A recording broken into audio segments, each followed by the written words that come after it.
Hi and hello watch fans, and welcome to another Audicle analysis show with me, your friendly neighbourhood watchmaker Rob Nuds, our resident provocateur David Vaucher, and my regular co-host Alon Ben Joseph, who unfortunately is feeling a little bit under the weather today, but did his utmost to turn out in all his finery for the good of our ears. I'm going to kick this one over to David initially to give us a brief recap of the article we're going to be discussing, and that's Is the Tudor North Flag the most discouraging watch in the watch industry ever? And then we're going to open up the table and see what we come up with between ourselves over the next 30 minutes or so. David, would you please take it away? All right. Well, thanks so much, Rob. Thanks so much, Alon, for making it, and thanks to the audience for listening to us. And I guess just jumping right into it, TRTS has said from the beginning, really, before I joined even, that this is a different kind of watch show. And one thing I realized is that neither you nor Alon do the wrist checks, but I'm going to allow myself one today. I have my North flag. It is fully wound. I can see the power reserve is fully wound up. It is strapped to my wrist. It is set to time, and I am looking forward to talking about this. So, I guess in terms of where the inspiration for this article came from, I enjoy sort of looking at the bigger picture of things. That's not to say that I like kind of, pulling on things that aren't there, but I think there are interesting insights to come out of taking something that maybe it doesn't seem like it means that much, but then you start connecting some dots, and there is actually something there. So I think a really obvious example from another area is music. So everyone talks about Nirvana and Nevermind really sort of setting the scene. There's a before Nevermind and there's an after Nevermind. I know Alon is a big sneakerhead. I think you could argue there is a before the Jordan 1 and there's an after the Jordan 1 if we're talking sneakers.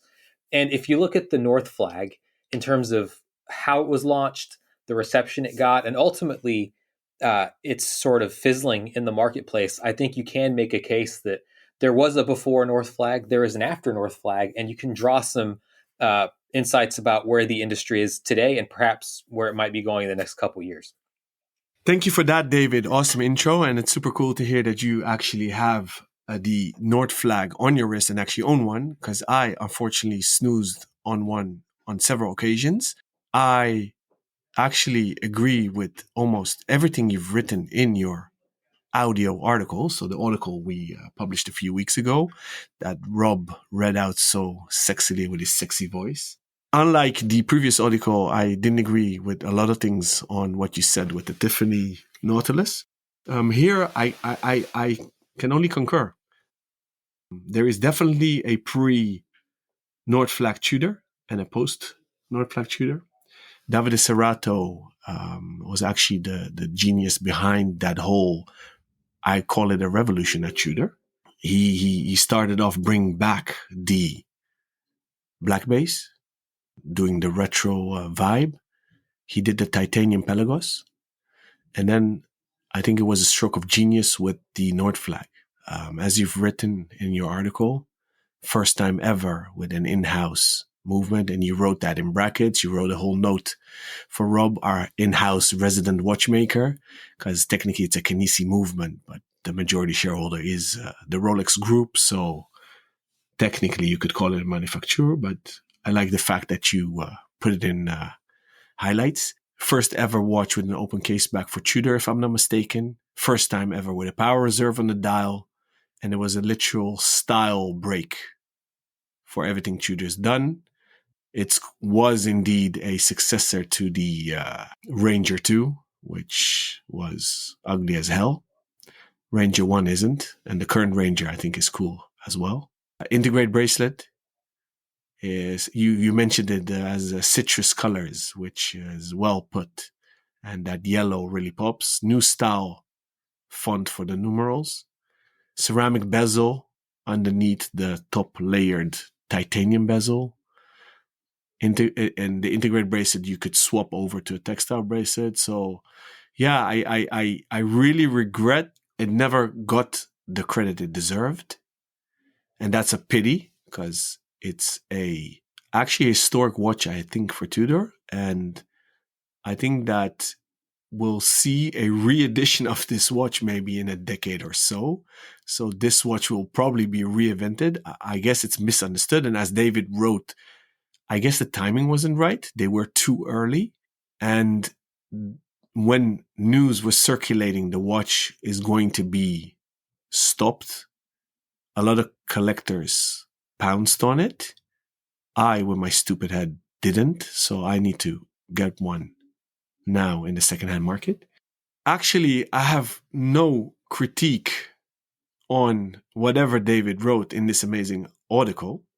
And I'm very curious to hear, David, what your feedback is on my 2 cents. Alan, I think that's really great. I agree with everything you said. And in fact, I want to pick out two of those to perhaps throw back to Rob here, because the entire point of my article on the North Flag was it was the right watch, or the right watch for the wrong time, I think we can say. And most of the enthusiasm around the North Flag when it was launched, I mean, clearly I'm sort of remembering here generally about all the articles I read, but almost no one really talked about this integrated watch aspect. And everyone was really more excited about the in-house movement aspect. Whereas I think now it would just be a completely different reaction. So, Rob, is that something, that you got the sense of at the time? Do you think differently now? I mean, what are your thoughts on that? Well, I'm the contrarian today because I was never a fan of the North Flag, and I'm really not much of a fan of it now. Still, I respect absolutely that it tried to do something different, and there are a lot of things that on paper at least I like about it, most notably the open case back, being able to see the in-house movement as they call it, and also the integrated bracelet, which, as you're rightly stating, didn't get quite enough attention, certainly not the attention it deserved. But overall, I found the design thoroughly underwhelming. I find it still to be thoroughly underwhelming, and even though I knew well in advance that it was about to exit the collection, I wasn't tempted to pick one up, and I'm not tempted to pick one up now. So I suppose I very much enjoyed your article because I like that perspective on it, and I've heard it from many other people. I'm not saying that I'm in the majority here at all. I guess commercially I probably am, because not enough people bought it. I'm not sure enough people would buy it today if it came out. But what was interesting was the spirit of the North Flag.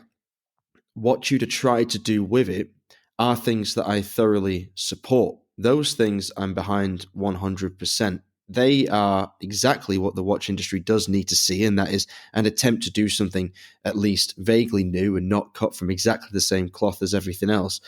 And I'm glad that such a big brand did take a risk. What saddens me about the whole episode is not the fact that the North Flag didn't get the respect it deserved at the time, or even that it doesn't exist anymore, is that it seems the whole Tudor brand walked back what could have been a very exciting angle for it to take after the failure of the North Flag, because it was a failure, I suppose. We can say that openly now, as harsh as it may seem, and took a much more pedestrian route. And now, especially with the release of the BB Pro last year, which maddened me to the point of distraction, I would say, and almost to the point of not even caring about Tudor as a brand anymore, bar for a couple of models like the LHD Pelagos and the 36mm Black Bay.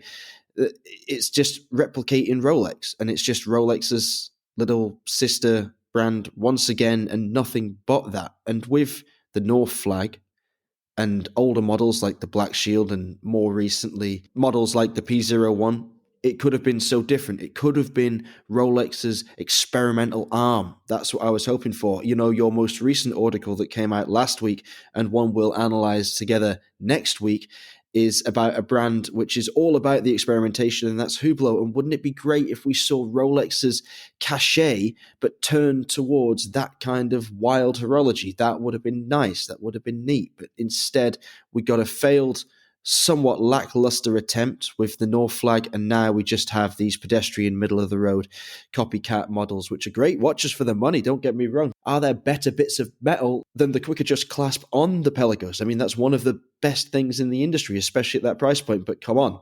The rest of the line sends you to sleep. What do you have to say about that? Tell us how you really feel, Rob.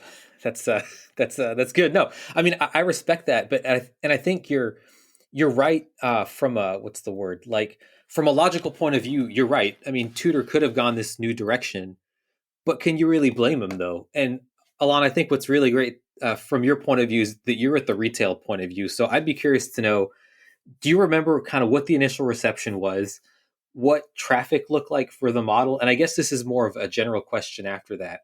But what do you think causes that enthusiasm gap. So there'll be this real kind of burst of excitement online, but then it doesn't seem to translate to sales. I mean, where does that stumble happen, in your opinion? For those that are not that familiar with Tudor, Tudor was 100% created by Hans Wilsdorf, the founder of Rolex. If I'm not mistaken, it was 1926 where he registered the name. So Rolex was founded in 1905. 21 years later, he wanted to create an additional brand next to Rolex, where Rolex has to be everything high qualitative, superlative, as he writes on the dials. And he came up with Tudor, named after a royal dynasty in the UK. As some say, the rose on the shield protects the crown. That's something unofficially used in the industry. But he only started actually developing watches at the end of Second World War. So from that moment onwards, Tudor grew very rapidly in Asia. But in the rest of the world, it was less known. And that was the case up until they've revived the Submariner-styled watches and named them Black Bay. They took the famous snowflake hand and they turned that into a look-alike Rolex watch, but very much their own identity. And that was 10 and a half years ago, let's say. So the Black Bay, as we know now, celebrated a decade anniversary last year. And that was really on the wave of retro-inspired watches. So up until then in Europe, you hardly would see Rolex lookalikes. You would hardly see those Tudors on wrists or in stores. And they really start diversifying with the Advisor. I don't know if you gents remember the watch with the alarm, which was another style break, but inspired on an old model. And then they did those Black Bays, which were retro vibed, and then the Nordflag. So that's why I think, David, you rightfully said there is a pre-Nordflag period and a post. Not only style-wise, also because that was the start of their push to become a manufacturer. Because up until that day, the Rolex Group always used external calibers for Tudor. Always. They never intended on becoming a manufacturer with that brand because they wanted to create volume pieces. It literally was meant as the poor man's Rolex. They never used that slogan, obviously, but Rolex doesn't really mind when people say that. They don't take that offensively because it was meant for the masses. So that's why the old Tudors had Rolex cases, Rolex bracelets. You'll see the case backs and the crowns actually have a Rolex logo on them. But the movements were sourced externally, and that's how they could keep the price lower than actual Rolex watches. So that was the philosophy behind Tudor. Over 10 years ago, they said, okay, it's time for Rolex, no pun intended, to rise to their zenith.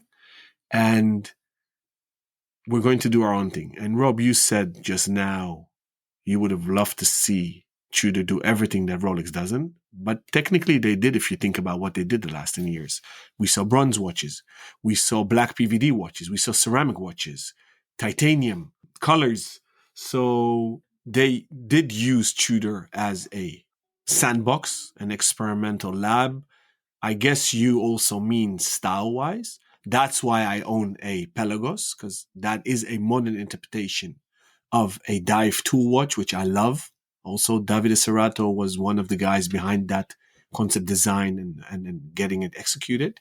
I'll give you that. Those designs were experimental and they were exciting, and it was nice to see Tudor experiment with different materials like bronze and like 925 silver and the PVD and the DLC coatings and whatnot. The ceramic cases of the Fast Riders as well. I used to love those watches when they came out. They're very much of their time now, and I suppose that is perhaps the best, in my opinion, counter argument to what I'm putting forward here. My vision of what Tudor could or perhaps should have been, or should or perhaps could have been, one might say, and that is that all the things I'm suggesting are maybe destined to be nothing more than flashes in the pan.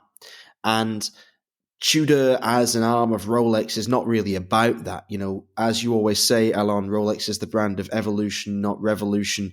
And to push it too far in a revolutionary direction would be something quite uncomfortable for their overarching management structure and not something they really want to risk tarnishing the name of Rolex. So perhaps it was always going to happen that Tudor would throw out a few curveballs here, there, and everywhere and slowly walk its way back towards the pack and mature into this lower tier Rolex as it was intended to be originally and as it does very well right now.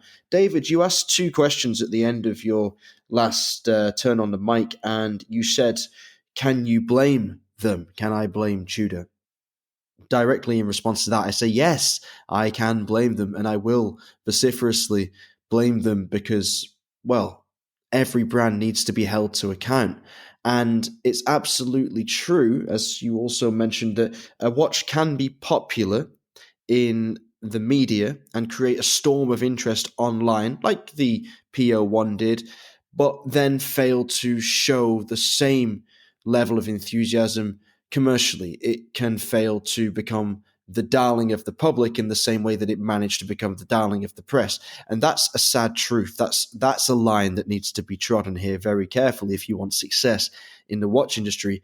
Everybody asks for novelty, but then when they are presented with it, they tend to run a mile and they go back to the safe, warm embrace of the silhouettes that we've seen for the past 40, 50, 60 years dominating the industry.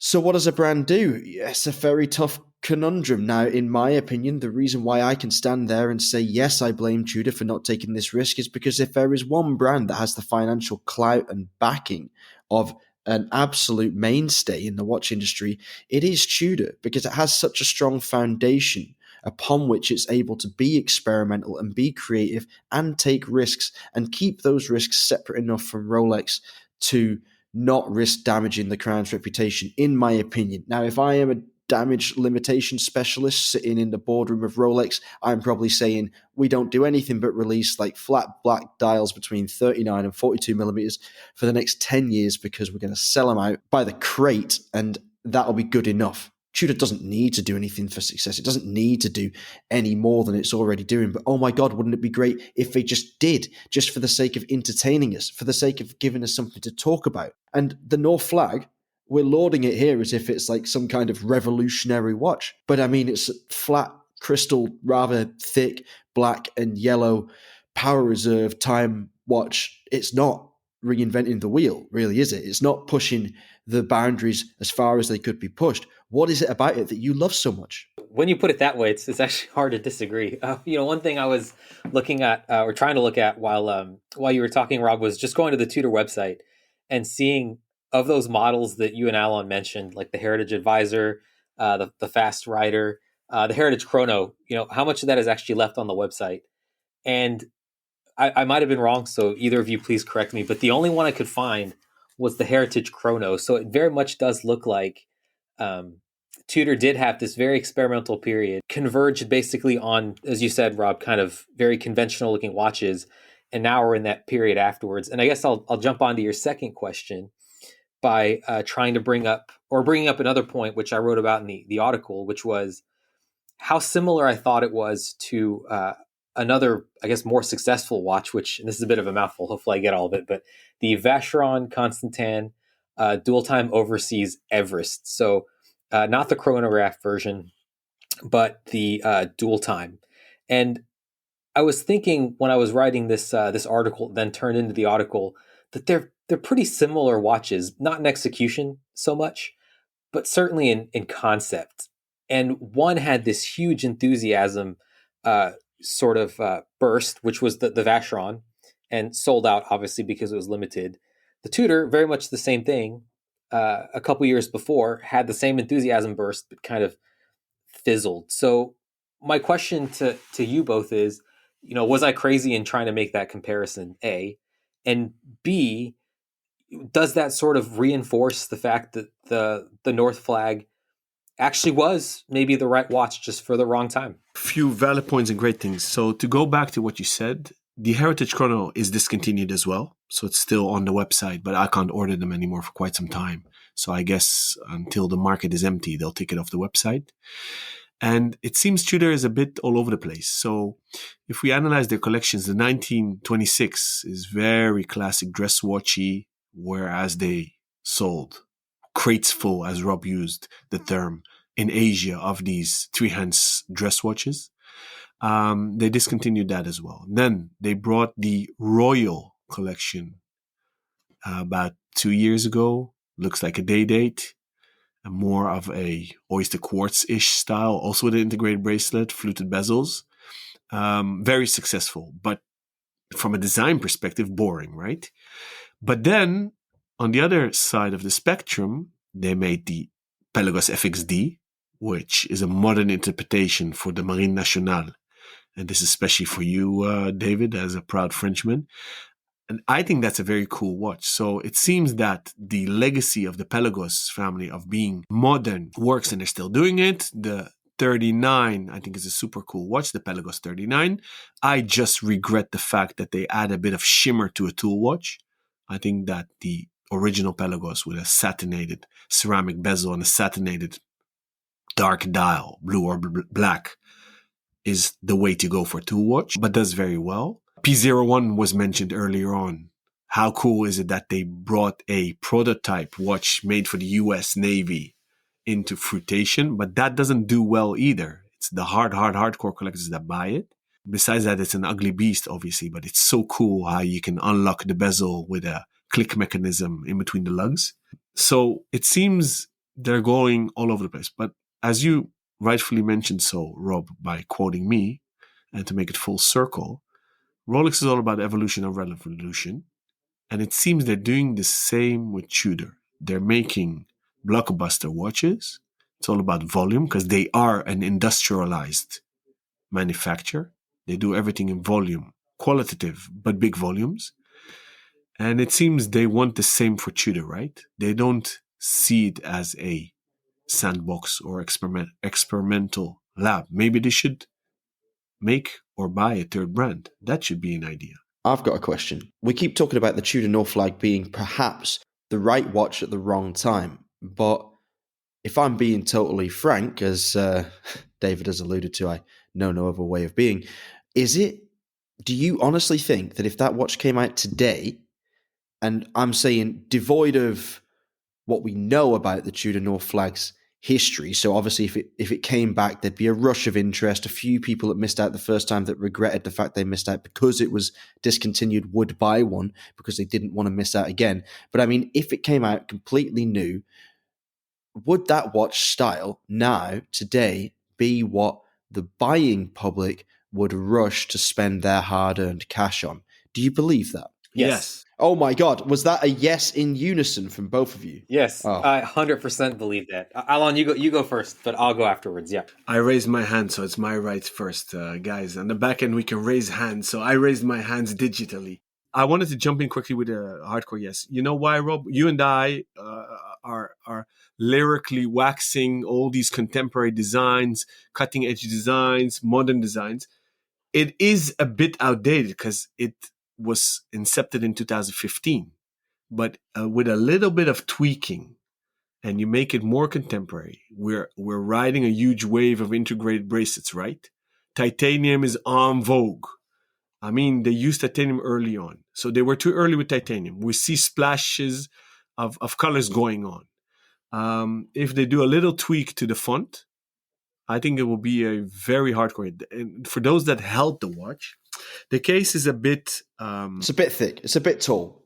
But all Tudor cases are a bit thick and tall. It's a bit like a barrel. Yeah, it's a barrel, but it's concentric. So it doesn't shoot straight down in a straight line if you look at the angles of the case. So I think with a bit of fixes, you said that in 2015 this wasn't that innovative. It kind of was. And definitely for Tudor. Yeah, it's not a Big Bang by Hublot or take the Defy by Zenith, which are contemporary watches, or an Octo Finissimo. But for a Tudor, this was very modern. So I think that if they tweak it a little bit, I think it could be a hit, yes. Back to you, David. Yeah, no, I totally agree. Look, I mean, if we're in the world where that Rob laid out for us, which is where this thing doesn't exist up until, let's call it just, the next Watches and Wonders or Geneva Watch Days, I think, yeah, this would be huge because the watch buying public has proven that they want to buy integrated bracelet steel sports watches. They've proven that Tudor is a brand from which they want to buy.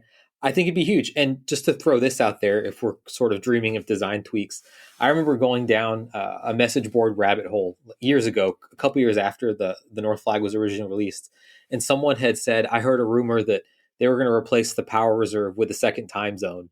And I think if you did that and turned it into a GMT watch, I mean, come on. I think, Alon, you'd sell these things out the door. That's my view, but I don't see how it wouldn't sell.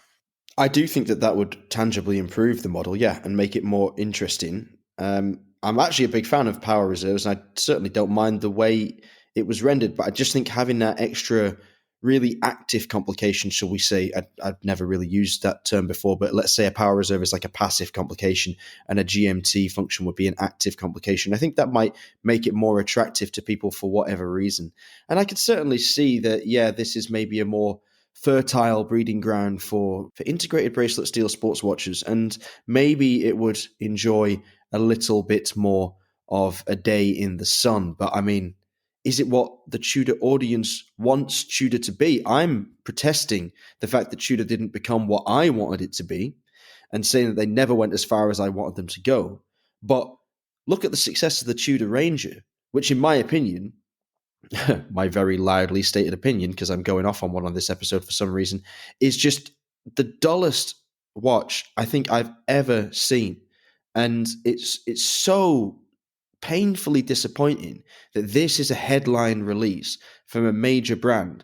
I can barely muster an enthusiasm, and it's only because of the respect I have for the Pelagos LHD, for the Pelagos line in general. Really good.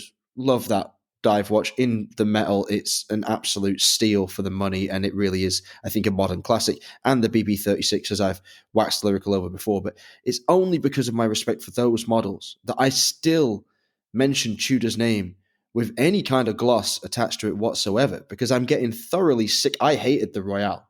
I thought that was nonsense. I thought that looked like a cheap trinket that you'd get out of one of those little 20-cent machines at the supermarket that you put your money in and you twist the knob and you get a sticky hand or a glitzy little watch ring out of them. That was just nonsense. That was horrible. And the lower end of the Tudor collection can just take a running jump. That should just be got rid of entirely. It's not doing anyone any favors whatsoever. You can get better stuff from Longines or Hamilton at that price point, better looking stuff, better quality stuff.